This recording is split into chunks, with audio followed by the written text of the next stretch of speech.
आज हम आपको सुमित्रा नंदन पंत की कविता पावस ऋतु में पर्वत प्रदेश की एक व्याख्या बताएंगे।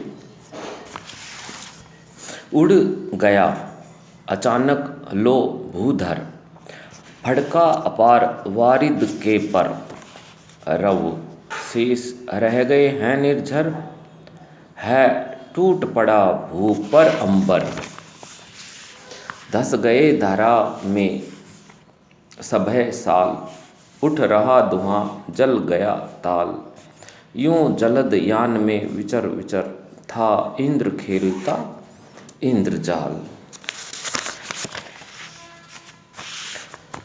कवि श्री सुमित्रा नंदन पंत की कविता पावस ऋतु में पर्वत प्रदेश।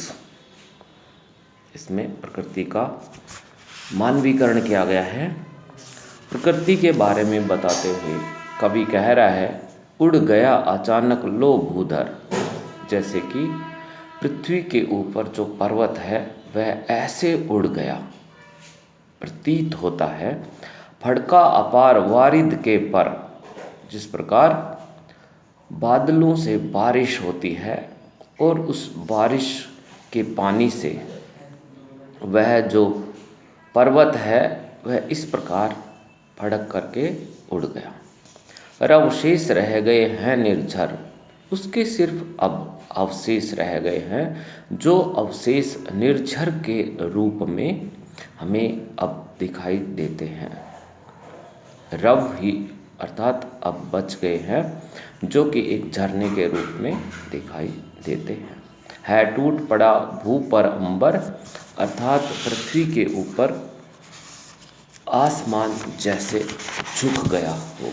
धस गए धरा में सभय साल, अर्थात सारी चीज़ें जो पृथ्वी की हैं वे पृथ्वी में धस गई हो। उठ रहा धुआं, जिस प्रकार बहुत तेज बारिश होती है और झरना बहता है, झरने से ऊपर निकलने वाला जो दृश्य है वह ऐसा प्रतीत होता है जैसे धुआं उठ रहा हो। जल गया ताल, जिस प्रकार से ताल, क्योंकि नीचे पानी भरा हुआ रहता है, वह ताल है और उस ताल के ऊपर इस प्रकार की तरंगे उठती हैं जैसे धुआं उठ रहा हो।